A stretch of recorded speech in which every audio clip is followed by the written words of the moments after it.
Ladies and gentlemen, welcome back to another episode of the Mecca of Banter podcast. We are delighted for this episode. We got a lot of great stuff to talk about. St. Louis City still being terrible. We've got the Euro 2024 final and the Copa 2024 final with some great analysis from these lads, which we will begin our intros with. I'll be your host this week, Bucci Main. We're going to start off with the man who just got back from the hottest state in the United States, from Arizona. Nicholas Hayflinger, how you doing, young man? I'm alive. Was at a bachelor party this weekend for a man by the name of Joseph Beeg. He is in our Mecca of Banter group chat, so big shout out to him. Congrats to him. And while we were on the bachelor party, we got to watch two Chelsea boys lift trophies. So we had some pretty fun time this weekend. Something Harry Kane has still yet to do. But as always, you can find me on Twitter at Hayfy4. I'm pumped to talk about it. Beautiful. Looks like you got quite a tan there, brother. Yeah. A little bit of a tan. Great to hear from you, man. Next up, we got the man who's reliving his youth. He's currently downloading NCAA Football 2025 on his Xbox. And yeah, look at him smiling. He can't wait to finish his episode so he don't play NCAA. Like you said, 100%. What's up? What's up, Dobby? What's up? It's your boy Dobes. No, it worked out perfect. The summer of soccer ended yesterday. College football comes out today, so it'll get me through to the Prem season. No, it's good. It's good to see you fellas. I mean, obviously, sort of the same old St. Louis City. But I will say, I do think the Euro game and the Copa game made up for some good footy this weekend. So happy to dive in. Good to see you fellas. Absolutely. And last but not least, we've got the King of Kings, the Men of Men, Mr. Henry Wind. Mr. How we doing, brother? That's a hell of an intro, bro. I don't know if I've ever been introduced that way. What's up, y'all? It's your boy Hen. It's a great week to be a Manchester United fan. We're back on the preseason. We lost 1-0 to a Norwegian team today in the 90th minute. So some things never change as a United fan, but boy, do we have some here we goes on the way. Excited to dive into tonight's episode. We have so much to talk about in these couple little topics. So glad to see you here, Butchie. Yeah, I'm glad to be here, man. Glad to be here. All right, so before we begin all this great analysis, ladies and gentlemen, it's my pleasure to announce that Smooth Sack Summer is officially upon us. When you're playing in the summer sun, make sure you're groomed from pubes to bum. Thanks to all of our friends at Manscaped, you can make this season your smoothest yet. The Performance Package 5.0 Ultra is the ultimate bundle to keep your boys downstairs cool while looking hot. Join the 10 million men worldwide who trust Manscaped with our exclusive offer. Get 20% off plus free shipping when you go to manscaped.com and use code MECCA20. Summertime and the trimming is easy. Once again, the code is MECCA20. Go cop the Performance Package 5.0 Ultra. Man, I feel like we really got to know you through that ad read, bro. I feel like we really got to know what a peek behind the curtains there for you. So it's nice. He's so mysterious. Give the sponsor another little shout. I got bachelor gifts for all the guys using Manscaped stuff, and boy, did that ball deodorant help over the hot summer sun. So they were giving me some props for that. So thank you to Manscaped for hooking us up. Yeah, shout out Manscaped, man. These ads, they just make me crack up. No cap. All right, so first thing that we're going to talk about today is obviously St. Louis City got another terrible showing. Me, Hen, Dobes, Jake, Henry's brother, was at the game. Our boy Scooter was at the game with us. I mean, dude, we had quite a squad at that game on Saturday, and we left extremely disappointed. I mean, we couldn't wait to get back to Maggie's. Dude, like when they scored the third goal, Dobes is like, let's go to Maggie's. Let's just go get around at Maggie. Like, we were ready to roll. It was terrible. A lot to talk about here. We did not look great from the first whistle, in my opinion. I did not think we looked good at all. I'll let you guys kind of talk about it, Henry, Dobes, if you guys want to chime in real quick. But I was just another extremely disappointed weekend as a St. Louis City supporter. And then I'll let you guys take it away. What are your thoughts about this 4-1 loss? It was so bad. We've had a lot of brutal beats this season. We had a lot last year too, especially in the second half of the season. But this one, I feel like, was never for a second did I think we were in the game. Even when we tied it up 1-1, it still felt like we just had so many mistakes in us. And I think the tone was really set 8 minutes into the game when Blom passes the ball to their striker for a 2-on-1, in an easy finish. I was obviously so frustrated at that play. You can never, as a CDM, pass the ball to the striker of the other team and give them a breakaway. But I was not as frustrated as I was until I got home and watched the replay of it and realized that Blom attempted a 30-yard no-look pass to the center back, and that's what made it go directly to the striker. So a no-look pass, ladies and gentlemen, that's what we're trying to pull in the 8th minute of the game when we're basically, even though the MLS doesn't have a relegation battle, we're basically in a relegation battle. It's not good. So we could dissect the goals one by one. All 4 of them were just a fucking calamity of errors. All 4 of them, they were horrible. We could individualize it if we want to, like where the mistakes were and who it falls on. But what a horrible performance, just all the way around. It was terrible. Yeah, dude. It was, well, not only that, but he made that pass to their best player. Of all people to do that to. Their best player intercepts it, and his little pass was nasty. That fake shot was a great goal. Brian White tore us up from Vancouver. He loves tore playing us up. He does love playing us. Dobes, what are your thoughts here, man? I mean, you and I were sitting next to each other that whole first half, especially up in the stands before we met up with Hen, and we were just head in our hands, literally the whole entire half, head in our hands. Honestly, this is one of those where from the first minute, being in the stadium, I can't even imagine on TV, but being in the stadium, I was just bored. Like from the first minute of the game, like truthfully, like there wasn't a single person on our team. I think typically over the span of bad game or the last couple of games, there's been 1 or 2 players that we can pick out and be like, he was kind of a bright spot. This guy was a bright spot in this game. Typically, it's been Reed, and I guess you could say if you want to pick somebody out, maybe you can give it to him. But other than that, everybody else was terrible. Like it just like all around, and not even to get into the tactics of anything. I think sitting and watching a boring soccer game, sometimes it happens. Sometimes 0-0 happens and you get put in that situation. But this was one of those where it was boring because the effort across the board was just not there. And everybody looked checked out from the body language. I've seen it all over social media over the past couple of days. Everybody's noticing the body language from everybody on the field. The guys just look deflated. And I think that's one of those things as fans, like we pay to go to the games. And that's one of those things. It's like you're paying for a product on the field. And we're just not, getting any sort of decent soccer, but the effort has just been like lackadaisical from the first minute. And happy that Thor scored, but at the same time, like Vancouver continuing to push on in that game was inevitable. Like we got sort of lucky on a few of those different bounces. Like we didn't do anything special necessarily to create that goal.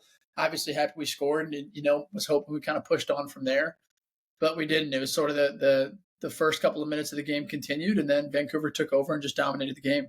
It was, if it wasn't for a couple VAR calls too, where this isn't even worse, to where it was just bad all around. And I think the most disappointing part is just the effort. Even if you're losing, it's like you got a sold out stadium week in, week out. And if the effort's not there, it's like, what are we there for? Yeah.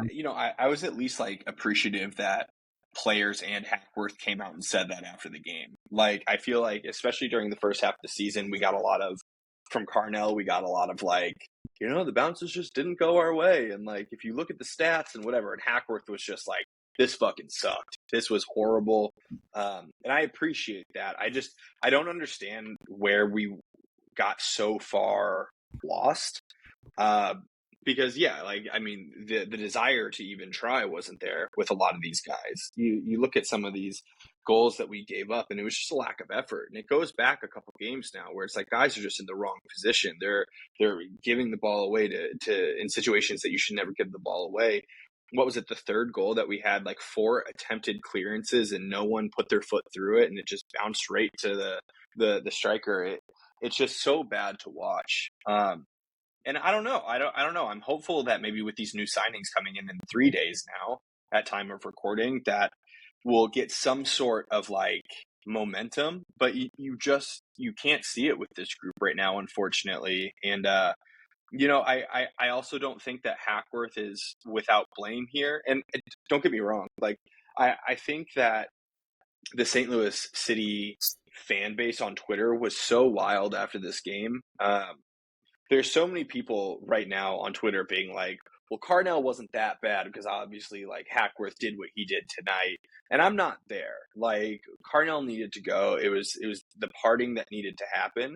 But I don't understand that when we're 2-1 down in the game, you take off Josh Yarrow and you don't replace a defender there. And I understand like changing up tactically and going for it, but all of us here in that situation, you take off a defender, you at least drop Durkin back to that second center back position, at least. But what was interesting is Yarrow came off, and for those of us that were at the stadium, you could see Parker and Durkin both clearly arms out to the side, yelling at the bench, being like, what formation are we playing? Like, no one had any idea what was happening. And then you drop in Jay Reed and you drop in Totland to play like your second and third center backs. Tactically, it made no fucking sense. So why are you bringing Wenzel on in the 90th minute when you could have done that 40 minutes ago and perhaps saved the embarrassment? I just don't understand that decision from Hackworth, and maybe we'll never know. And maybe it was just he looked at the guys and said who wanted to go, and that's what was it. But it was bad. It was a really, really, really bad watch. And I hope that I hope that Thor scoring doesn't confuse some of the fans into thinking that like he is producing, because what happened before that is he gave the ball away every touch that he had. Terrible. Every touch that he had, he gave the ball away. And then He started the last 4 games, and I still have no idea how like the best way to play with him is. Do we play him behind? Because he's not quick. Does he drop in and keep the ball? No, because he's not really good at that either. So it's like 4 games. And the only thing I can see, that I can see is like he does like to combine. He just can't do it. Like, there are some of the ideas where you can see, especially like early on in this game the other night, was, you could see that, Leuven was playing him a ball up. He was looking for the 1-2, but he's not technically sound enough to lay the ball off because he's laying the ball off to the second center back. Like, it's just not working. But at the same time, you don't have anything else to do because you're not going to throw Caden Glover, who's 17, on, who's also 17 and not ready for the MLS. Like, I'm not, if there's a 17-year-old out there that's ready for the MLS, play him. But like, Caden Glover isn't, because Sam's still dealing with the fucking transfer rumors. He's not playing with the team today because he's halfway out the door for another club. And I'm not saying that's his fault. I'm not pinning that on him, but we don't have anyone else that can go in that position. So we're kind of like Thor by default at the moment. It sucked.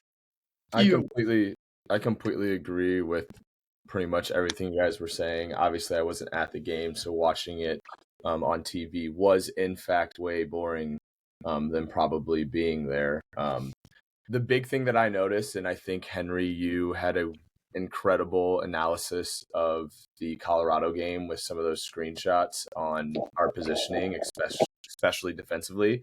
And I literally think it was the exact same situation as this game. I think you could have taken screenshots of our back four when players were making runs or balls were being played in the back, and it would be atrocious as well. The other big thing that I took away from this was Berkey's probably gone. He is so visibly frustrated. That was one thing I noticed, especially watching it on TV. They would pan to his face, and it was a deep breath, like, what the hell, every single time. And you can see it in his emotion. Like, he is not happy, and he's very frustrated with the City Boys right now. Well, I mean, for all of our listeners that maybe don't follow St. Louis City, maybe don't live here with us, we are currently in 27th position out of 29 teams in the league. And we would probably be dead last if San Jose wasn't buns. So they're even worse than us, which is so crazy. Here's the way I'll describe it, fellas. We're getting ready to go on this like little away streak here for a while. City is going from, hey babe, can't do anything Saturday night. City plays at 7:30 to we're at a restaurant and I'm maybe be able to put City on my phone type of like relationship with City. Fellas, like that is the biggest thing I can say about them. That is great perspective there. It is. It's seriously incredible. when the effort's there and we look decent, it's like, of course, like I don't want to miss a second. People can call me a fair weather fan, but like I hate the people that also judge fandom, I guess you could say. Hey, okay, so speaking of that, like judging fandom, there's like the weirdest debate that went on Twitter this week where there were several fans that in the 90th minute, when it was 4-1, left early, even though that there was 10 minutes of extra time. 70th minute. He was out of here. Twitter was going crazy. Also, I just want to give a shout out to the St. Louis City SC fan group on Facebook. It is the funniest shit you'll ever read in your entire life. The Mecca of Banter desperately needs to be in that group as the Mecca of Banter, not as like Henry Wind and Connor Sindobri and Ryan Butchart, because some of these takes, man, just are so bad that need to be commented on. But the debate was basically that St. Louis has a bunch of fair weather fans because we're not sticking to the end and we're not supporting our teams through the highs and the lows. And, you know, if we can't stay to the end of the final whistle and support these guys when it's 4-1 down, then we don't deserve them last year when we're first in the conference. What are your thoughts on that? I've seen the Bernabeu empty out when they haven't played well. We're not Real Madrid, so that's like all I really think I need to say, to be honest with you. Last year, we wanted Madrid. We're like, we'll take them on. We'll beat them. I also think it shows we care even more. Like, we want to see a good performance. Like, we're not going to waste our money and see the shit effort that you guys are performing. We want to see a good effort put out, and then we'll stay and watch you for 90. Like, it shows our fandom even more that we're doing shit like that. I just want to see a new philosophy. I want to see a new way to play because people have figured us out. We haven't. Well, that's what I'm saying. Like, people figured us out, man. Nobody knew us last year. Our way of playing was the way we pressed. Like, teams weren't used to it. We need either Hackworth to come up with a plan or whoever we hire. We need a whole new philosophy, whole new formation. Just how we play needs to be different. And then I'll be excited again because then I'll be like, okay, now these teams aren't going to be able to figure us out so easily. We never have a plan B when we play. You can watch every game back this year. There's no plan B. And I think that's led to why Carnell got fired. So I think it's going to be a different manager altogether. I don't think that Hackworth's going to be the permanent manager. And don't get me wrong, like we could be eating our words. And like I'm not throwing Chelsea under the bus here, but like the whole first half of the season, everyone was like, Pochettino is not the guy. Pochettino's not the guy. And then you saw the second half of the season, you saw them turn it around. And then to the point where they sacked Pochettino, there's a lot of Chelsea fans that were like, yo, what the fuck? Like, he finally figured it out. He finally turned it around. And Hackworth does have the potential to do that with these new signings that come in. You get some reinforcements, you get some dogs you can play. But it could still be the case that he's not the right guy at the end of the season. And I also don't want to we said this, by the way, whenever Hackworth got the interim job. Like, we cautioned the fans of like falling in love with an interim manager and not signing him too quickly. So Hackworth, I don't know. I think it'll be a different team. Not Pochettino. You think so? Yes. Coming in late at the season with not much to do and just going to be blamed and the scapegoat for the remainder. Yeah, could be. Very well could be. But the new philosophy is needed, Butchie. Like, we got to switch this thing up. And like, you know, maybe it even comes down to like just chemistry even. Like, it's so clear whenever you're watching, especially when you're in person, it's so clear that like Leuven and Thor have negative amounts of chemistry. It was a little bit odd. Indy and Reed seemed to be clashing a lot in the first half. Like, they couldn't figure each other out. A lot of like bad passes to one another. Indy was getting really frustrated with the kid, which I'm like, I don't understand that at all. But yeah, the locker room is divided as fuck right now. They just can't figure it out. We just need a whole new reset at the moment. Yeah, 100%. I totally agree with you. And before we move on to the next big segment of our episode, you know, just like I said to all of our listeners, we are second to last in our conference, and we are on the road at Seattle 2 days from now. And then this upcoming Saturday, we're in Kansas City, our rival. If we don't get some sort of result out of those two games, you can basically kiss any hope of playoffs goodbye, in my opinion. So much needed. We at least need a draw or something to keep some sort of momentum going. But that'll be it for our St. Louis City talk this week. We're going to move on to a very tasty Euro 2024 final between Spain and England. First of all, what a great game. Second of all, it didn't go home. That's the only reason you're here right now. No, take your victory lap, bro. but in all honesty, there's so many good things that we can talk about from this game. I think the first thing we should do with Spain winning is their coach deserves so much plaudits from the world of footy, because I think the biggest thing with Spain was the last big trophy they won was 2012. So the last 12 years, obviously Spain's always been known for that tiki-taka style. And De La Fuente came in and he changed everything about this team, the way they play. They were super vertical. They were super direct. And they caught the entire world by surprise, the entirety of Europe by surprise from the first game they played. They were the best team. And he deserves all the credit for that, because he took a very young squad and said, I can get it done with these kids. And he did.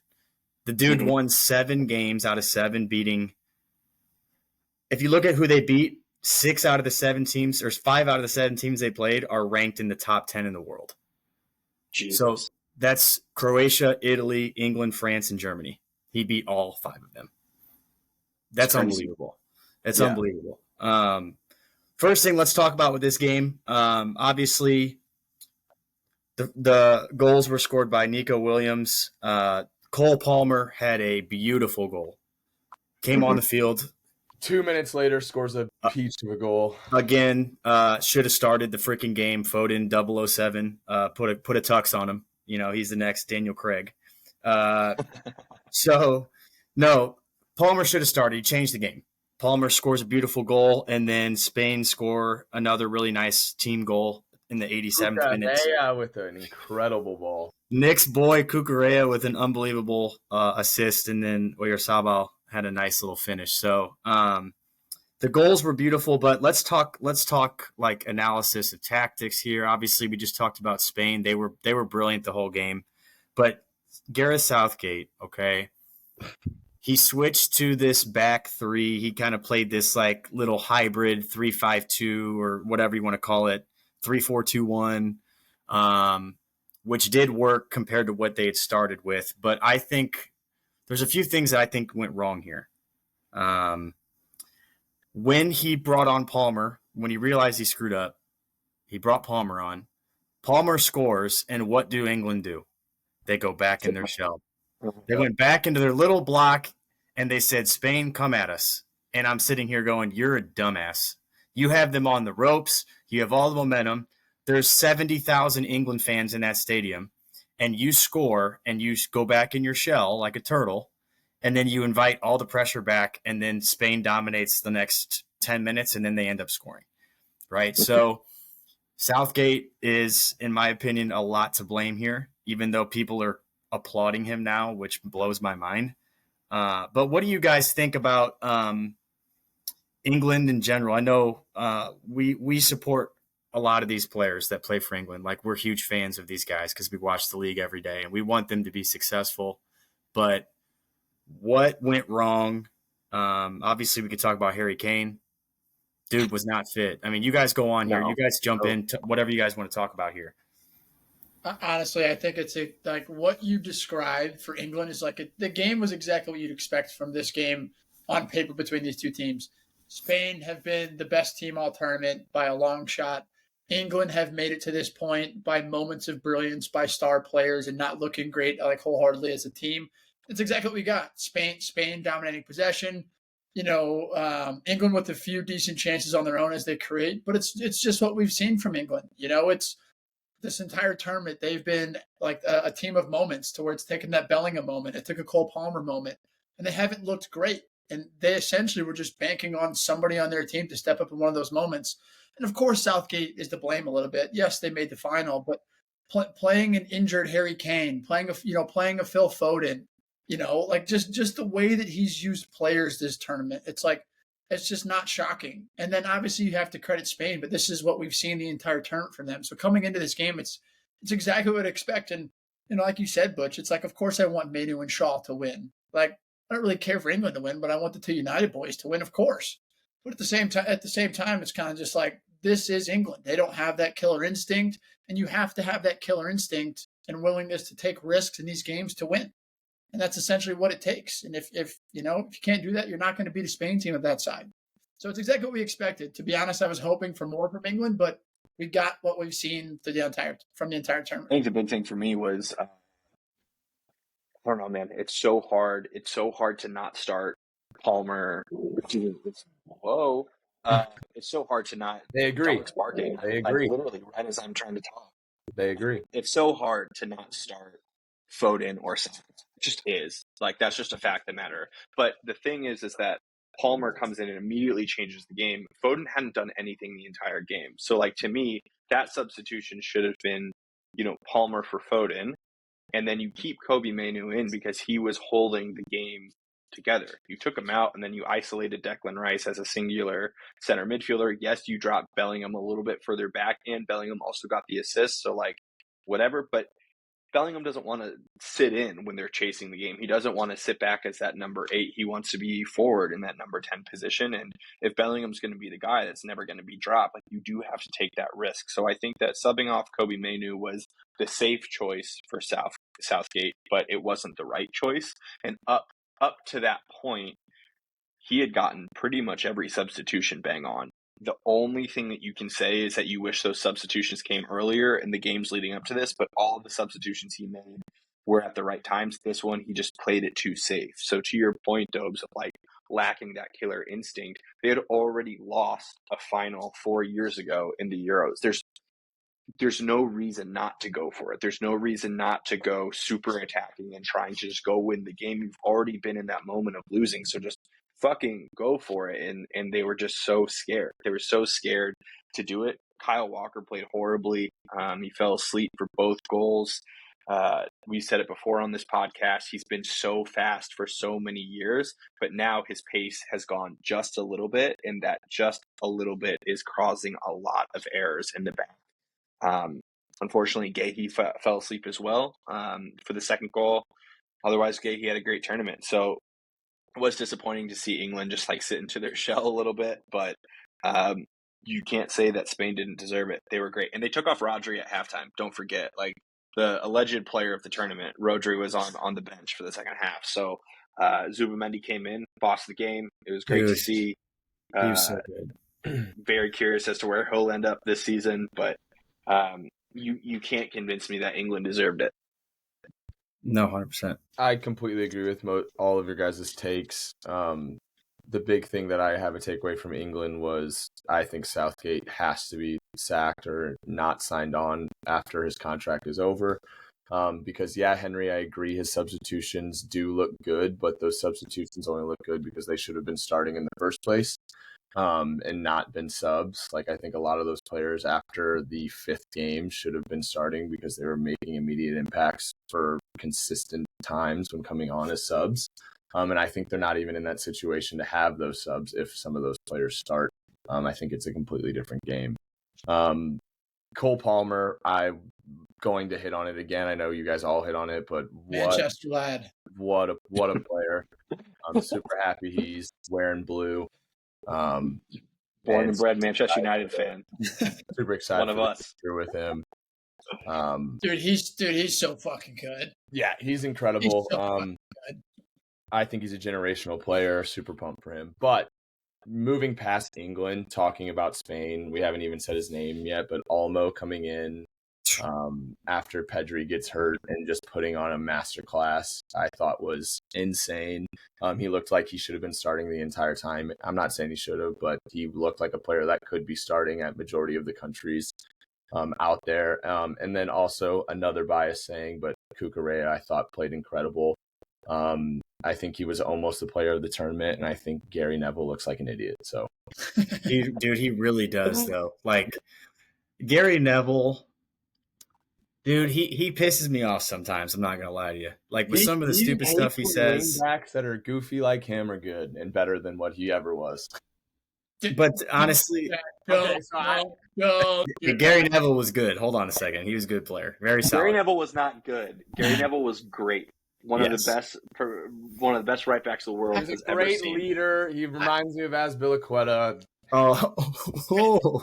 With 10 times the trophies. Are they As a captain. Honestly, I think this Spain team is like between the two wingers, man, like in the age and what we've seen. The combination of the first goal, like Yamal's ability to play that ball at the perfect amount of time and then the touch and the finish, like that's one of those things where you don't like those guys have done it all tournament, right? Like they've done it all tournament. Then you come to the biggest moment in their career is playing in this game, and they're everything you expect from them and more.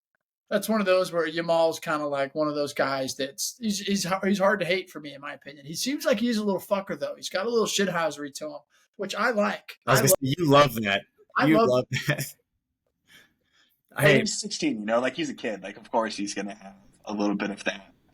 Also, Nikki just looked it up. If you want to guess how many trophies, for anyone who's watching this podcast, you can see Nick's face. Double. Yeah. So Azpilicueta has 9 trophies to his name. Neville has 20. Yeah. So fuck out of here with that. Yeah. Did you guys hear the Jude stuff that was kind of coming out about how he didn't have a ton of friends in camp? Really? Mm-hmm. Probably. And apparently during the game, this was said by an ESPN guy who I guess was reporting on the sideline. But during the game, he had a huge rift with Southgate when they subbed on somebody, and Jude goes, "What the F are we? What formation? What are we doing?" And he started going at the manager during the game. Do you think that he maybe is getting a little bit arrogant here, like his head's getting big, or what's going on here? 100%. Put yourself on that England team. For real, though. Put yourself on that England team. Obviously, Jude is Jude. Like, Jude has been fantastic for Real Madrid, has been great for England in the past. Jude was horrible throughout the entire group stage and the majority of the tournament.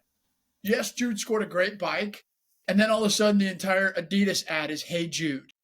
Yeah. Like, you know what I mean? He all of a sudden is the biggest star. He arguably was probably their worst player in 2 of the 3 first matches.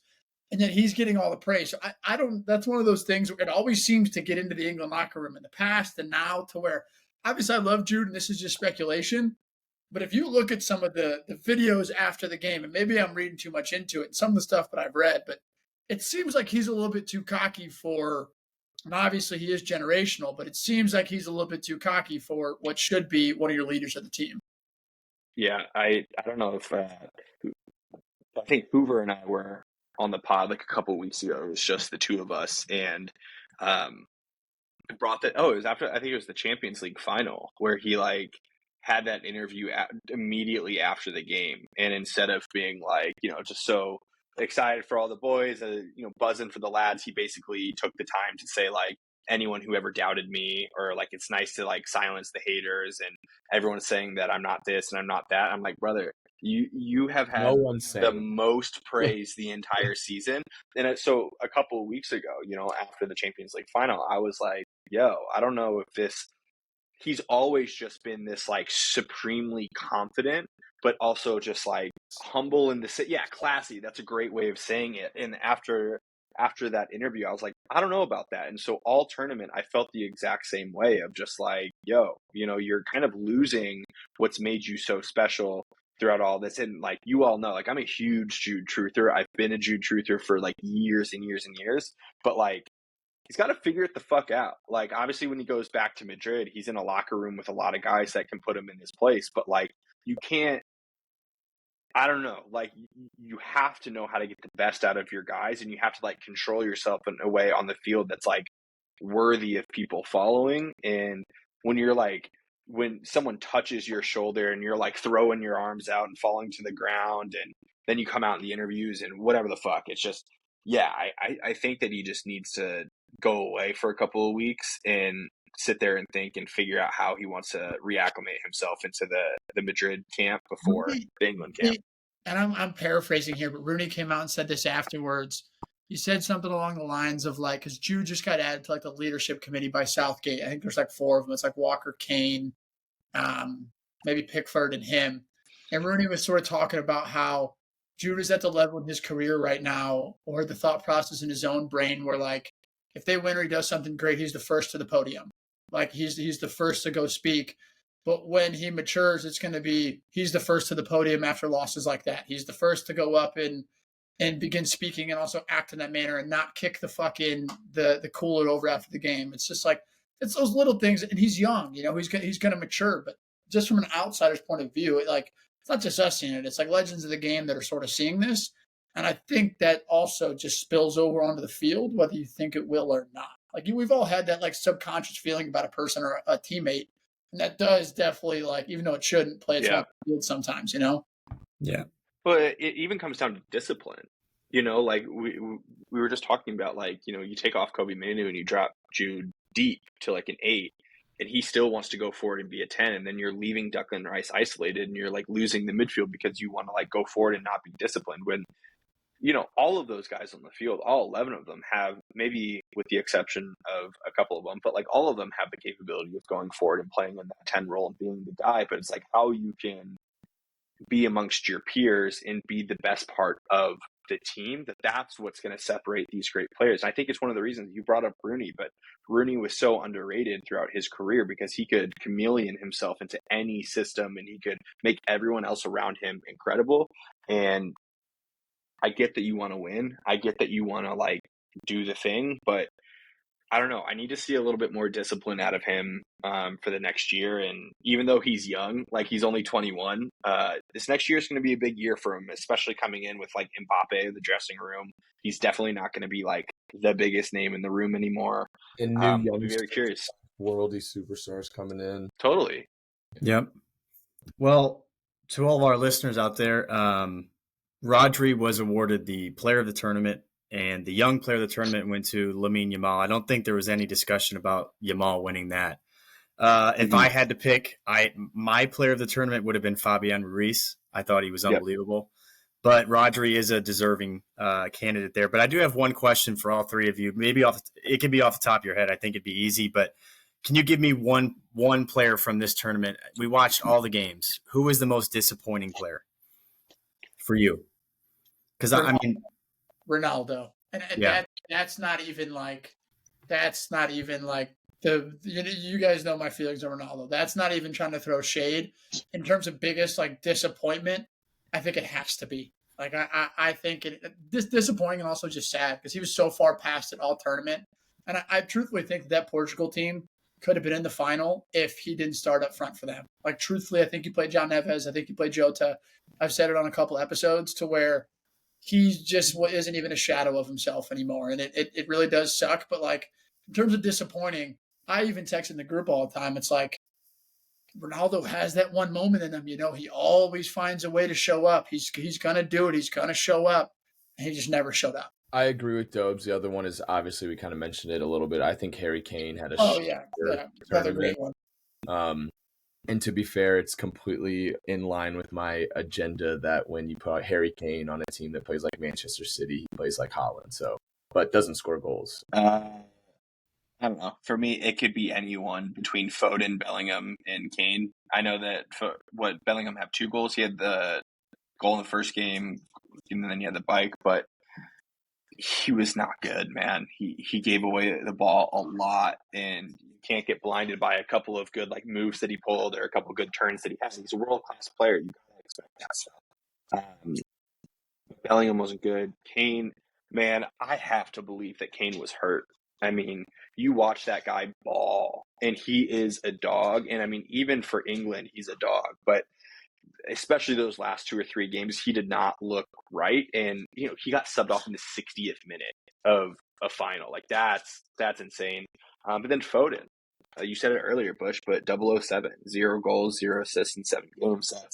It's unacceptable from, the best player in the Premier League, allegedly. So those 3 are pretty disappointing. Ronaldo's a good shout. I completely forgot about him, to be honest with you. I was just going to say Foden right away, but Ronaldo's a big shout. Kane, the whole tournament was a center back's dream. Totally. You knew how he was going to play. You knew what he was going to do, and he never made it difficult on you. Nope. I would say, obviously, the whole world can say Mbappe. I don't think he was great, but for me, for how much he played and for how good he's been for his country and how bad he was, this tournament, Memphis Depay was terrible. He was. Absolutely That's a good terrible. shout. And he has been a bagsman for the Netherlands, like a bagsman the last 3 years. Leading scorer in qualifiers, leading assist man in qualifiers for like 3 straight years. Came into this tournament was so bad. And they got carried by Gakpo and Xavi Simons, like absolutely carried by those two going forward. And honestly, Wout Weghorst should have started. Wout Weghorst came off the bench in every game and changed the game right away for the Dutch. So he had 2 goals in the tournament. Yeah, bro. You like Gakpo or Darwin now? No, Darwin's got to start, bro. Darwin's got to play, bro. But fan you beater. play Gakpo off the left. Yeah, honestly, dude. That's what you need to do. Well, if you look at what Gakpo did and what Luis Diaz did this summer, Gakpo blew him out of the water, right? Diaz was not good for Colombia this tournament. They were carried by James, obviously. So Gakpo, dude, and Arnie's Dutch, man. Gakpo's Dutch, Arnie's Dutch. Like, he might be starting. You never know. Like, you know, that's just, we'll see what happens there. But great analysis from our lads here on the Euro final. We're going to quickly shift to the Copa America final. And holy shit, man. First thing I want to say to anybody who listens on this that is associated with Fox Broadcasting, brother, get your shit together, my G's. Okay? Get your shit together, man. The audio was 5 seconds behind. There was little kids bloodied up outside the stadium coming in. What the hell's that shit? Don't even have security set up. So you got little kids getting pushed over, like literally blood coming down their face, like 7 years old. Nobody in the world wants to see that. This was a terrible, terrible ending to a great day by the delay in the game, all of the controversies that were going on. And then secondly, the game was kind of terrible itself. I loved every second of it. I loved it was a Dobby type of performance with tackles everywhere. I love watching the South American teams when they play each other because you might as well just not have a ball on the field. Like they don't need the ball. Like seriously, every tackle is a 5-yard slide. But it's like this is one of those. I was almost looking forward to this game more because I knew it was going to be this way. Yes, no, I don't want kids to get hurt. No, I don't want all this shit to happen. People to get injured. But that's just the chaos of the South Americans, dude. That's like what makes it great in a kind of very fucked up way, I guess you could say. But it all leads to the aspect of the game to where when they showed the start of the game, you couldn't see a rail. You couldn't see empty stands. You couldn't see anything. It was so packed. Mm-hmm. And then the game on the field was just chaos. I obviously wanted Argentina to win just for Messi, but at the same time, like that stadium full of Colombian fans, if they would have won, it may have burnt to the ground. Mm-hmm. Yeah. Well, I mean, it was such a dangerous atmosphere, though, for real. Like, it was a really bad look for CONMEBOL, and I think, unfortunately, people are associating CONMEBOL with the United States, and it's on the U.S., also to like have those systems in place. But CONMEBOL was like the organizing, organize the tournament. So to not have any security in place, to not have any, also like there was all the shit where like, people basically like squatting rules, like in real estate now, like if someone breaks into your house and then refuses to leave, like there's laws against you taking your shit back. So that's what was happening with people's seats. Like people were breaking in, they were going into your seats and they're like, I don't fucking care, I'm not leaving. And then security was doing nothing about it. It was horrible. And then it was electric.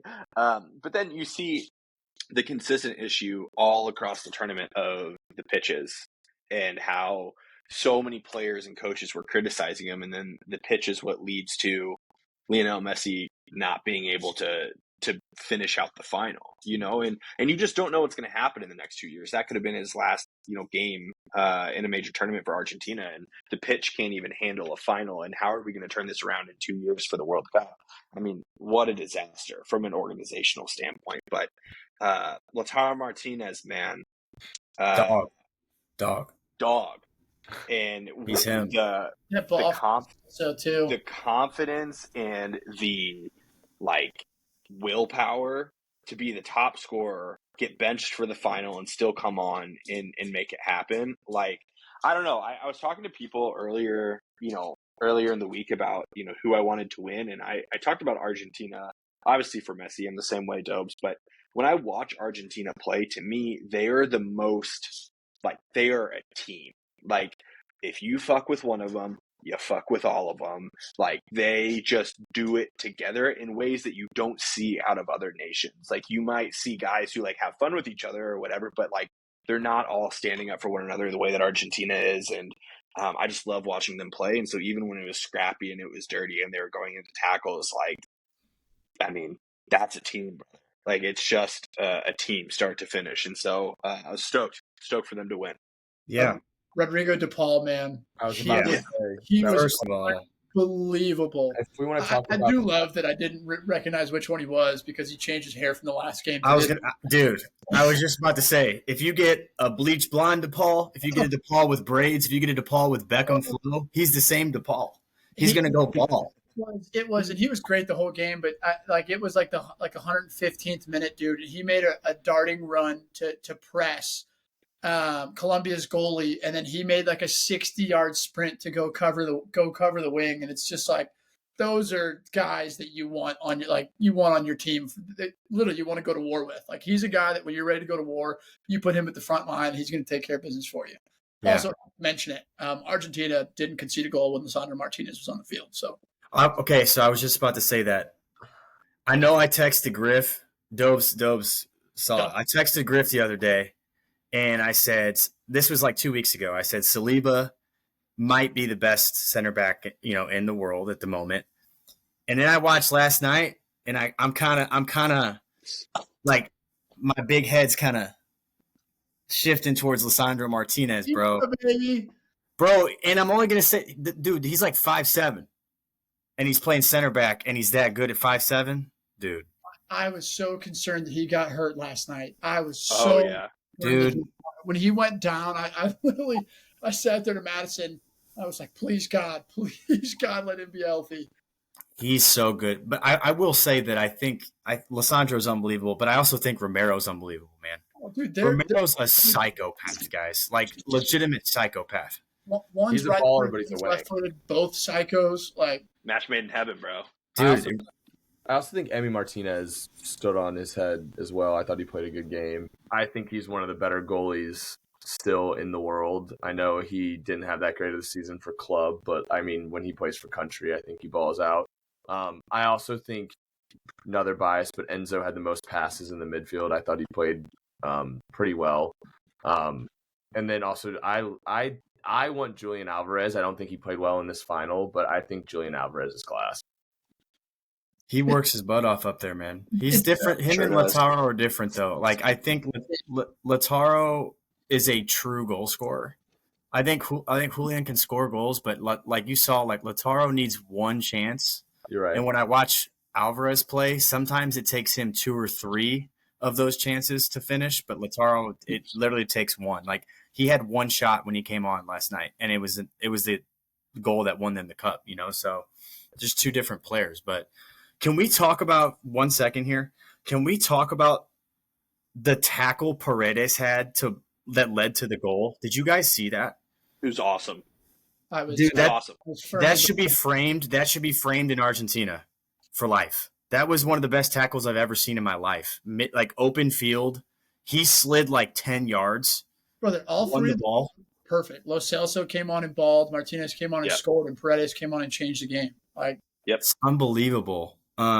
But I think a big credit, like Henry talked about, they're a team. They're the biggest unified team in the world, I think. But credit has to go to Scaloni here, man. What he's done, that all comes from him. He changed the whole culture of the national team after years of misery, so many finals lost. He comes into a very high pressure job.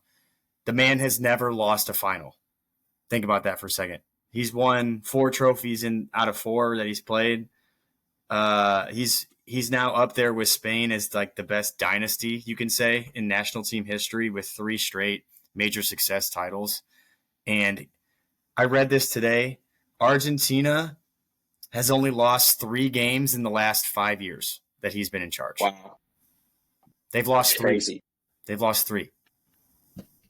Yeah. We got Berhalter, baby. So Greg Berhalter, man. Copa America final was pretty up and down for us viewers in terms of the chaos at the beginning, but it was a epic finale. Messi is the undisputed GOAT. His team stepped up for him after he got injured, won him another trophy. 45 total trophies, fellas, for our GOAT in his career. Nobody's ever going to touch that, I don't think. I think that's I just appreciate that. Whatever, like people, I actually don't even know if people like compare Messi and Ronaldo very much anymore. I think people are pretty decided on the Messi thing, but you know, when you look back on like the Portugal win of the Euros, like Ronaldo also got hurt and his team carried him. He didn't do shit in that game, and now it's like Messi's team also carried him in this game, but he also just happens to have a World Cup and a Copa America that he carried the entire team for both of those. So yeah, I love it. Yeah, it was awesome, man. It was awesome. So, fellas, that's going to be it for our episode tonight. What you got? I do not have a factor cap, but I can ask you guys a simple question real quick. Nick, I got a question too. Go ahead, brother.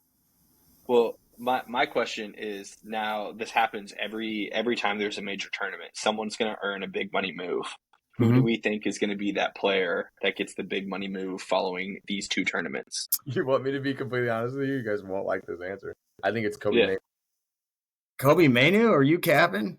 Bro, he's getting ready to sign like a 7-year extension with like $100 million like buyout clause.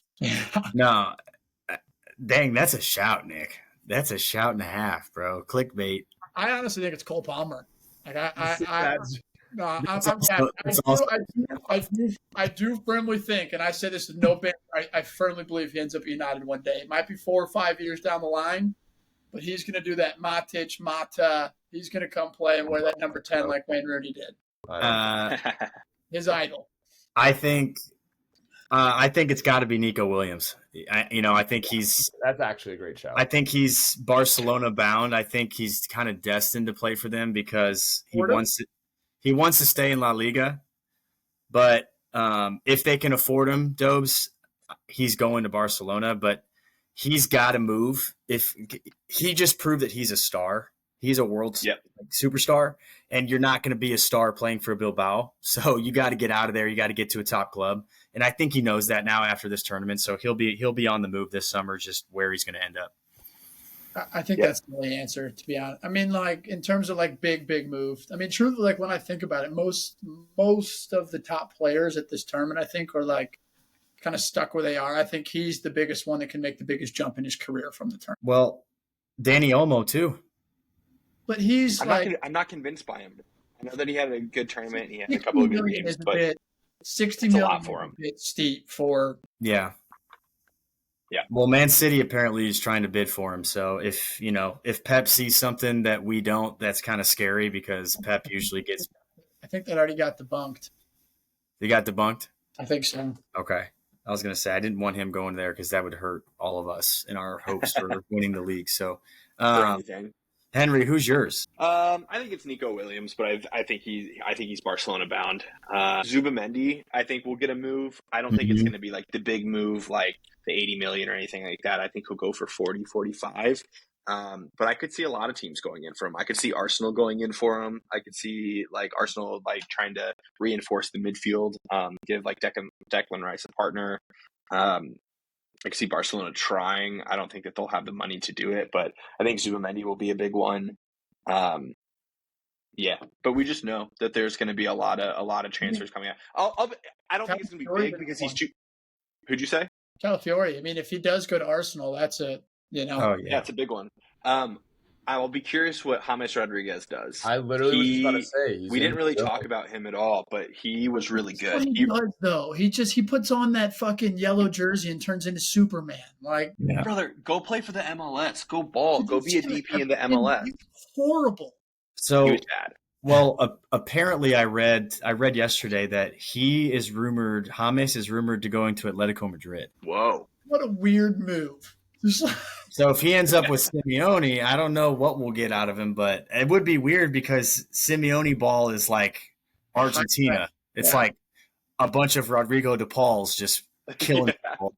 And, like James doesn't really fit that, but I don't know, man. Like that's what the rumor mill is on him right now, So no, but those are some good shouts on the moves though.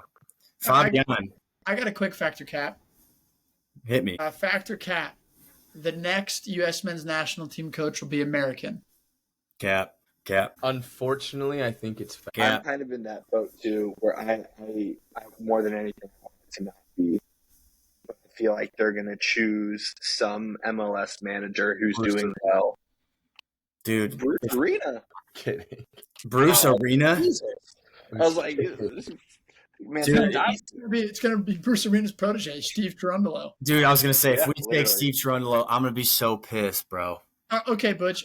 So you're like the only one that firmly said cap right away. Who? I said cap because I truly believe in my heart that we have to go un-American if we want to take the next step. We gave Greg, what, 5 years? We had the chance to sign Jesse, who's American, Jesse Marsh. He said no. He didn't like how the Federation treated him. Obviously, there's some behind-the-scenes stuff there. Dude, we have to, us going for Klopp and getting denied, obviously, was a great push from our thing. At least we tried. He denied us. Like, he couldn't even blink, and he already denied at least we tried. But, like, that's the kind of – Twitter literally had contact, and Klopp said no within 50. Swear to God. Like, honestly, I read something that the U.S. is interested in maybe Patrick Vieira, who's French. Patrick Vieira is interested in the job. I would take Patrick Vieira over Steve Cherundolo. I like the Hervé Renard. Yeah. He's French too. I'd take him. He beat Messi with Saudi Arabia, bro. Sure did. Guys noticed. I think you're right, Butch. I think we need somebody that is not part of the U.S. soccer fraternity of people to come in and really fucking change things. But if I were to answer, I think it's fact, because I do think it's going to be fucking Steve Cherundolo or another one of the fucking fraternity brothers. I'd be so the fraternity brothers. Fraternity brothers is the for real, dude. Perfect. I was going to say, we just need somebody who doesn't have a brother on the Federation. That's it. Seriously. God, bro. No, I don't know. That's actually a really good factor cap, Dobes. That was a really good question because, I think many of our listeners right now would side with the fact that they don't want somebody like Greg. They don't want just a traditional American who's going to lead the roster. They might want somebody who's more distinguished and more, with a foreign-based philosophy that can change things for us and how we play in our philosophy and our culture. Stay away from the St. Louis City rumors. That's what we need. Okay, that would what I'm worried about. I want him. Yeah. Please tell me. All I got to say is if Greg gets the job at City Park, you're going to see a lot of backwards bounce passes and some Air Forces on the sidelines. So that's going to be the highlight of our team. I texted one of my friends the other day who sent me that Greg better not come to St. Louis. I said that, throughout this podcast, it's been pretty cool. The people that we've gotten to meet and the people that we talk to and the people we interact with on a daily basis, that are friends in high places. You know what I'm saying? If Greg Berhalter gets fucking chosen as a St. Louis City coach, I will use every single relationship we have ever built on this platform to tear him down. To just tear him down brick by brick. I don't care if it's a tifo. I don't care if it's a sign. I don't care if it's throwing tomatoes. The fans are going to know quickly how bad of a decision that is. But we'll burn the place down. They won't care, man. They'll just be worried if people are leaving early. So, Luke, we let you know 10 minutes early. Catch you at Maggie's. Peace. No, I'm in agreement with you, Henry. I'd be super pissed. I'd be upset. Vividly upset. You may not catch me in the stadium. I'll be watching those games on my couch in the comfort of my own home with an ice cold Corona. So yeah, maybe some bourbon. Maybe some bourbon on the rocks. I don't know. Oh, Angels Envy. Crazy man. Yeah, I don't know, man. We'll see.